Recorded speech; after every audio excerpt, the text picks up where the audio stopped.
Hi class, I'm Karina Garcia. I teach IB-SL Spanish for juniors and seniors at KIPP University Prep in San Antonio, Texas. And today I'm going to explain you my personal action research. And by the way, I'm sorry for my accent. So this is the cover for my personal action research paper that I conducted this semester. The statement of the topic says, the purpose of this personal action research study is to analyze the attitudes that bilingual students have towards their own bilingualism who take IB-SL Spanish. So these students are bilinguals and they are my students. The research question says, what attitudes do bilingual students who take IB-SL Spanish have towards their own bilingualism? So we are analyzing feelings, beliefs, and ideas that bilingual students have. The reason that I'm doing this is because I've heard last year when I was a first year teacher that the students didn't like taking Spanish. They rather take, I don't know, French or like German or Japanese. And I found that a lot of my students from last year didn't appreciate the class or even the fact of they were learning more about their native language and first language. So for me, I was really interested, and that's why I did this research. So the participants were 15 students from my high school, and I'm going to talk about the demographics. They were five girls, 10 boys, and they belong to a low-income community. To be in the school that I'm teaching, you have to be low income and prove that, because they have benefits like free lunch for everyone and IB for all, and it's for free. So as I said, it's in San Antonio, Texas. The ethnicity of my students, Hispanic students, and they attend to KIPP University Prep High School. The instruments for this research, this quantitative research, were surveys. The students had to take a questionnaire first. So basically, this is the questionnaire they took. They had to tell me information about like their age, high school grade, their language history, if you can see. And then after that, they had to talk about their feelings.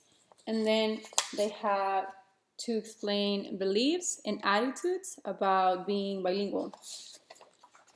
After that, they took a survey. The first survey, it says students' social language use. So here you can see how students can check where or when do they use Spanish. For example, parents, and then they will say English only, Spanish only, English and Spanish equally, more Spanish than English, so on and so on. So you can see how they answered this survey. And then they had the academic language use, the second survey. And the last one, they had to tell me the language attitudes inside and outside of school. So how were they feeling speaking inside the school or outside the school? So after that, they took the survey, right? Those were my instruments, and my apparatus or materials were only paper. I didn't use any technological device at all, only the questionnaires that I show you. And then the design of my research was a correlational method, because I divided the data into two groups.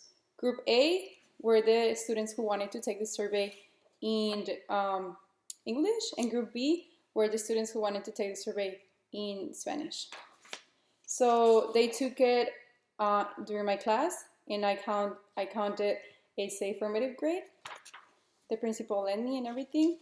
And how did I analyze the data? As I said before, I divided into two groups. Group A, answer in English, and Group B in Spanish. And I found that Group A had more negative feelings towards being bilingual than Group B, and Group B felt more proud about being bilingual. And I found also that the color of the skin matters for some of them, because maybe they think, or people think that I'm white because I look white, but I'm Hispanic. So ethnicity was really like related to language. And overall, these are the results. And I found the students who are taking IB Spanish overall show more positive feelings, beliefs, and attitudes than negatives. Group A do not feel comfortable speaking, reading, writing, or listening Spanish compared than English. So Group A felt more comfortable speaking English than Spanish, even though they actually learned Spanish as a first language. And Group B had more positive attitudes about being bilingual and feeling proud of their ethnicity, race, and all of that, and culture. So now we can see how overall we found positive, more positive than negative, but you can also you can also see the difference between a person who actually loses the language over time. So basically, that was my research. I hope you enjoy it. Thank you.